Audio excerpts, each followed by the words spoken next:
Welcome back, denizens of the Omniverse. Today I wanted to talk about a film that I saw last month, actually, when I attended a backer screening of Chris Stuckmann's Shelby OAKS. Now, obviously, just right out of the gate, I'm sure some people are probably going to take my review with a grain of salt simply because I'm a backer. When I decided to back the project, it's because I was just been a fan of Chris Stuckmann for such a long time, and I love seeing people succeed in their dreams, you know, and being able to kind of contribute towards that was just the thing. And even if I didn't like the film, it's a learning experience. It's a step forward. It's a foot in the door for a peer in the sphere. And so I thought, you know, either way, it doesn't guarantee that I was going to like the final product. I contributed to Kickstarters in the past that were absolute ass. So it doesn't guarantee or buy my affections for a film. That said, I really, really dug it.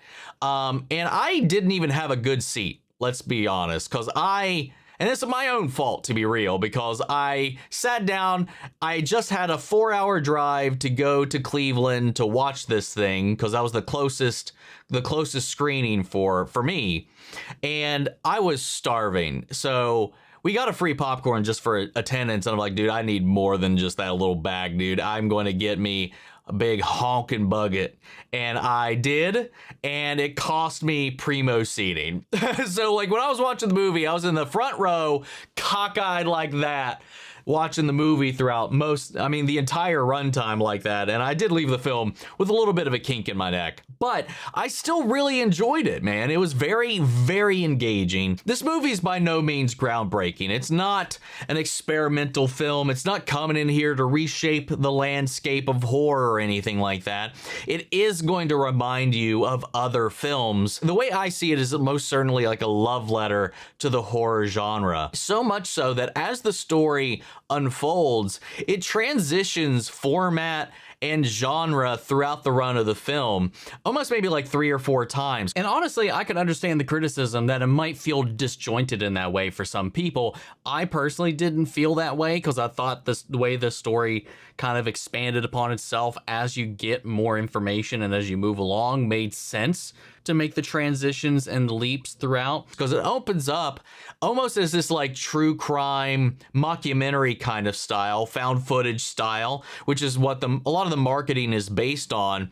And then it transitions into something else. I don't really want to talk too much about it because I can't remember what all has been shown in the trailer, so I'm just going to refrain from really diving into anything too much as far as like detail goes about it. What I'll say about the plot, at least, is it follows the story of a fictional YouTube channel which they ingrained on the platform a long time ago without any context of what it was actually going to be used for, called the Paranormal Paranoids. It's a YouTube channel in the universe of the film that they go out and they explore paranormal locales and situations and whatnot. And during one of their explorations of a town called Shelby OAKS, is a ghost town, the crew winds up vanishing, one of which is the lead's sister, Riley, and the film follows the fallout of her sister's disappearance, as well as her trying to cope with it, as well as also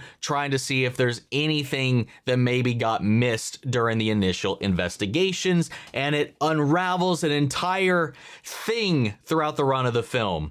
And it like makes this jump from mockumentary to like straightforward narrative. And then throughout the discovery of the film, it just continues to evolve as new information is provided. You do get a little bit of this Blair Witch kind of thing. You get a little bit of that Conjuring vibe. You get a lot of these different kind of elements sprinkled all throughout the film. And the scares, there's no over-reliance on jump scares. While there is maybe like 1 or 2 sprinkled throughout, it definitely is more atmospheric, I would say. It's not loud, it's not bombastic. It definitely is a little bit of a slow burn as, you know, the story's unraveling. It's very much so about this building and unraveling of this mystery. And sometimes there's scares in there, they don't even call attention to it.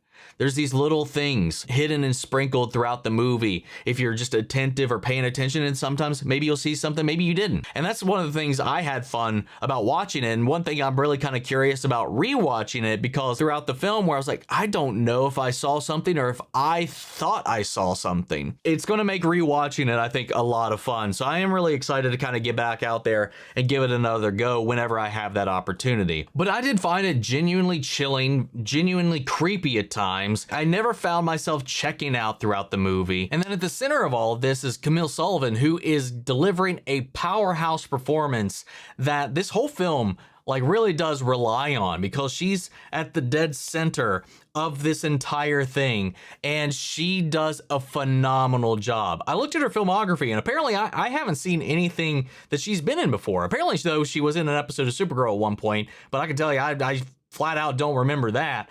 But as far as like her film career or anything else, or whatever TV shows that she's had starring roles in or anything like that, I've not seen anything, and I was legitimately impressed by her work in this. She did a phenomenal job portraying this entire range of emotions throughout the run of this film. I think my only real criticism of this movie is really, I just kind of wish it was a little bit longer so that we could kind of flesh out a couple different things a little bit more. You know, and maybe that was a constraint of the budget, you know, because this does have a very small budget, especially for a horror film, clocking in with between the Kickstarter and what Neon gave it, somewhere between 1.4 million and 2.8, which is, depending on where it actually falls in that range, near to a quarter to half of, let's say, like the Philippa Brothers' Talk to Me, or David F. Sandberg's Lights Out, which got picked up by major studios, like larger studios. They had a little bit more to work with there.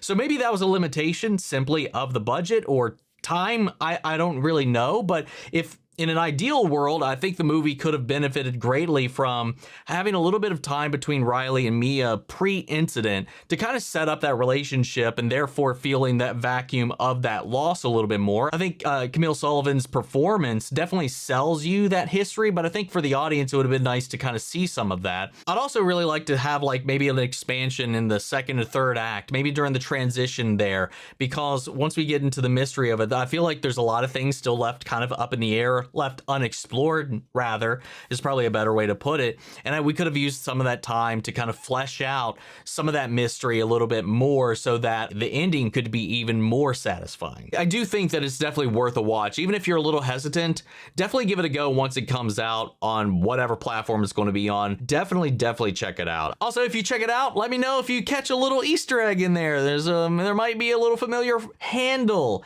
that you might recognize somewhere in the film. If you happen to see the film, sound off the comments down below. We'll carry on the conversation after the video. Hope you enjoyed the review. If you did, leave a like, drop a comment, subscribe if you're not already. Before we go, I want to shout out Angela Burr, Lily Chanson, and Adriana Melee. Thank you guys so much for becoming saviors here on the channel and helping sponsor and support the rescues that have been taken care of here at the office. You guys have been a tremendous help. And as always, I'm going to give a huge special thank you to all of our channel legends. Thank you guys so much for all the additional support you guys have provided for the channel. And it just allows us to do all the things that we do over here. And just everybody over on the Patreon, and then you guys here on YouTube. Without y'all, we wouldn't even be here. But that's it for this video, guys, and I'll see you all in the next one. Take care, everybody.